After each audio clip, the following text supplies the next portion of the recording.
क्योंकि मैं बताती हूँ, सुन लीजिए, पूरी बात सुन लीजिए। मिर्जापुर का जिस प्रकार से पूरा विकास होना चाहिए था उसमें कुछ कमियां रह गई हैं, मैं इस बात को स्वीकार कर रहा हूँ। लेकिन अनुप्रिया पटेल जी जो है वो लगातार अपना दल, जो उनकी पार्टी है, उनके लोग लगे हुए हैं, वो प्रयास कर रहे हैं लोग वहाँ। बिल्कुल, मैं इस बात से इनकार नहीं कर रही हूँ कि प्रधानमंत्री की छवि या प्रधानमंत्री की गारंटी या मोदी की गारंटी पे लोग वोट करेंगे। मैं लोगों के बीच गई हूँ, लोग ये बात कहते हैं कि हमें मोदी की गारंटी पर भरोसा है, लेकिन लोगों का साफ कहना है अनुप्रिया पटेल को जिस उम्मीद से सांसद बनाया था वो उम्मीदें हमारी पूरी नहीं हुई हैं। हम फैक्ट्री चाहते थे, हम विकास चाहते थे, हम जैसा विकास चाह रहे थे वो नहीं हुआ, लेकिन हाँ, अपराध मुक्त उत्तर प्रदेश हुआ है, इससे इनकार नहीं किया जा सकता। खुश मत होइए अजय जी और धर्मेंद्र जी, लोग ये बात कह रहे हैं, वो ये बात कह रहे हैं कि अपराध मुक्त उत्तर प्रदेश हुआ है, वो ये बात कह रहे हैं कि अगर 5 साल अनुप्रिया पटेल को और देंगे तो मिर्जापुर का वो विकास करेंगे जो हमें उम्मीद है। धर्मेंद्र जी अब बताइए, धर्मेंद्र जी को बोलने दीजिए फिर। सौरभ भाई की दुविधा ये है कि ये दो नाव पे चल रहे हैं, आप इनसे सवाल पूछते हैं तो कुछ और बताने लगते हैं। तो आप क्या कर रहे हैं? मैं बता रहा हूं, आप भी तो वही बात कर रहे हैं। अब सुन लीजिए ना, मिर्जापुर पूछा, भारतीय जनता पार्टी ने 250 सांसदों का टिकट काट दिया, यानी नाकाम सांसद, 5 साल कुछ कर नहीं पाए।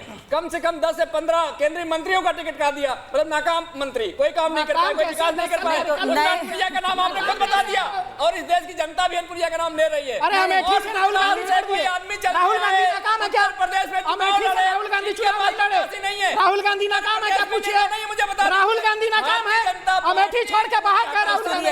धर्मेंद्र जी सुनिए, धर्मेंद्र जी सुनिए, वो भी तो कह रहे हैं ना, नौजवानों के नहीं सुनिए।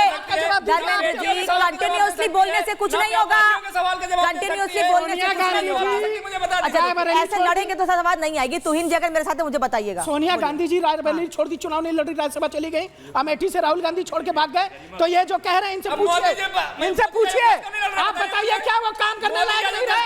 आपने अभी अपने आप कहा कि वो काम नहीं कर पा रहे थे, इन लोगों ने काम नहीं किया, इन लोगों ने काम नहीं किया। आपके यहाँ पहले टिकट अखिलेश यादव मुझे आप दोनों को चुप कराना होगा। रुके धर्मेंद्र यादव, सौरभ दुबे रुक जाइए। मैं बाहर गेस्ट के पास नहीं जा सकती, या तो मैं ही बोल लूंगी या आप लोगों को बोलने दूंगी। नहीं, उन तक आवाज ही नहीं जा रही है मेरी। अजय जी अब बोलिएगा। देखिए अनामिका जी, आपकी डिबेट बड़ी अच्छी होती है, रेपुटेबल होती है, लेकिन ऐसा शोर मचने से मजा नहीं आता है। तो आप भी सर अभी तो बोलते रहते हैं, आप ही लोग तो बोलते रहते हैं ना। देखिए देश की जनता ये मन बना चुकी है कि जो आने वाले कल में 10 साल थे दे दिया, लेकिन ना तो जीएसटी का पिटा व्यापारी मरे गए, परेशान हो गया, नोटबंदी से लाइनों में सैकड़ों लोग मर गए थे, कोविशील्ड की वैक्सीन का जब रिपोर्ट आई तो अपना फोटो हटा लिया देश के राजा साहब ने। अब ये तो बताइए, जो चंदे का मामला इलेक्टोरल बॉन्ड का आया उसमें सारे अपराधियों से चंदे लिए हुए थे, और जब पूछा गया लॉटरी वाले से, फ्यूचर वाले से, फ्यूचर पॉइंट से, आधार पूना वाला से, तो वो गायब हो गए, वो हिंदुस्तान छोड़ना चाह रहे हैं। अब ताजा ये है कि देश की जनता जो संविधान बचाएगा, ये संविधान खत्म करना चाह रहे हैं, आरक्षण ये खत्म करना चाह रहे हैं। आज बड़ी प्रधानमंत्री जी ने मिर्जापुर में एक स्टेटमेंट दिया कि ये जो हवाई जहाज में, हेलीकॉप्टर में घूम रहे हैं वो पिछड़े लोग, क्योंकि यादव घूम रहे थे, वो डिप्टी सीएम बिहार के। भैया सुन लो भाई प्लीज। तो ये पिछड़ा विरोधी, ये एससी विरोधी मायावती जी को पहले ही धमका के कर चुके हैं इलाज। अब ये कह रहे हैं कि ये जेल जाने वाले हैं, तो अब ये तय हो गया कि ईडी सीबीआई से जेल भेजने की सारी परमिशन इनके पास है, ये भेज देते हैं। तो इन्हें पिछड़ों का हेलीकॉप्टर घूमने से भी प्रॉब्लम है, जबकि खुद कहते हैं कि मैं पिछड़े से आता हूं हेलीकॉप्टर।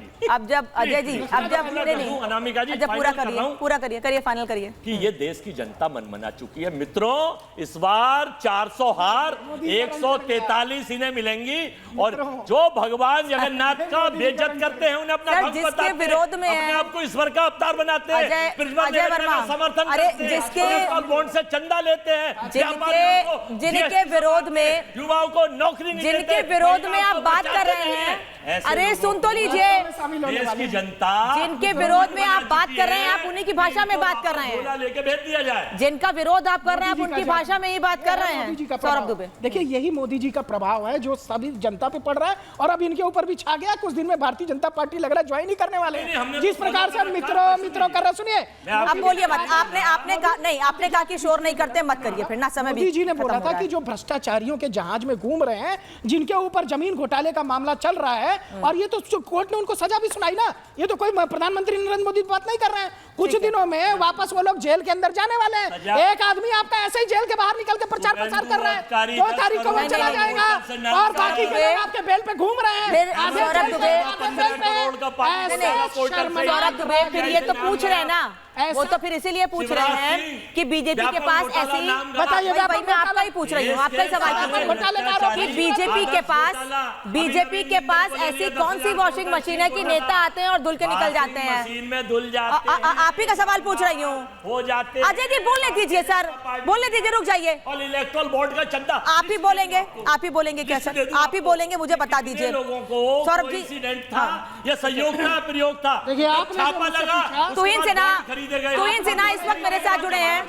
तुहिन सिन्हा फिर से इस वक्त मेरे साथ जुड़ गए। मैं बाहर जा रही हूँ, रुकिएगा। तुहिन जी, पूरी डिबेट में आप तक आवाज नहीं गई है, पूरी डिबेट में आप तक आवाज नहीं गई है। मैं सिर्फ अजय जी सवाल पूछ लूं, अजय जी सवाल पूछ लूं, या आप भी सवाल ही आप ही पूछेंगे? बता दीजिए फिर। नहीं, आप ही पूछेंगे सवाल तो बता दीजिए, फिर आप ही पूछ लीजिए, मैं चुप हो जाती हूँ। तुहिन जी मुझे क्लियर कर दीजिए, पीसीआर आवाज जा रही है कि नहीं जा रही है उन तक, तुहिन सिन्हा तक? तुहिन जी, अगर आप मेरी आवाज सुन पा रहे हैं, मैं पूर्वांचल के बारे में बात करना चाहूंगी आपसे कि भारतीय जनता पार्टी कह रही है हम पूर्वांचल में मजबूत हैं। पूर्वांचल और बिहार कैसे अपने आप को मजबूती की बात कह रहे हैं आप, और क्या भरोसा कर पा रहे हैं, क्या भरोसा दिया है आपने जनता को, जो आप कह रहे हैं कि मोदी की गारंटी, प्रधानमंत्री भी कह रहे हैं कि मोदी की गारंटी, कैसे पूरी कर रहे हैं वो मोदी की गारंटी, और कितने आश्वस्त हैं, कितनी सीटें जीत पाएंगे इन 13 में से? पिछले चुनाव में 2019 में 13 में से 11 सीटें जीती थी आपने। तो वही मोदी की गारंटी पूर्वांचल और बिहार पे लागू होती है जो पूरे देश में लागू होती है। 25 करोड़ लोग जो हैं यदि गरीबी रेखा से ऊपर लाए गए हैं, अगर 13 करोड़ घरों पर टैप वाटर कनेक्शन दिए गए हैं, अगर नेशनल हाईवे के स्ट्रेच में 70% इजाफा हुआ है, 31,000 किलोमीटर नए रेलवे लाइन बिछाए गए हैं, 700 किलोमीटर नए अर्बन मेट्रो लाइन बिछाए गए हैं, तो ये सब प्रत्यक्ष को प्रमाण की आवश्यकता नहीं होती है। देखिए, इस विपक्ष को जो है भ्रम में रहने की आदत हो गई है और इस देश में सपनों पर टैक्स नहीं लगता है। तो अगले 9 दिन तक जितने सपने इनको देख लेने दीजिए। 4 जून को जो है बंद हो जाएगी। ठीक है। और ये केवल और केवल 1 जून को आखिरी चरण की वोटिंग है, आखिरी चरण की वोटिंग है। कुल 57 सीटों पर वोटिंग होनी है और इन 57 सीटों से काफी हद तक ये तय होने वाला है, क्योंकि पिछले चरण में यानी छठे चरण में 25 मई को और आखिरी चरण में जो मतदान हो रहा है, कहा जा रहा है काफी हद तक तय हो गया है इससे, पिछले चरण से भी, कि किसकी सरकार बनने वाली है। और अब 1 जून को तो सभी की किस्मत लॉक हो जाएगी, 4 जून को तस्वीर साफ हो जाएगी। आप सभी का बहुत बहुत धन्यवाद जुड़ने के लिए महाभारत में।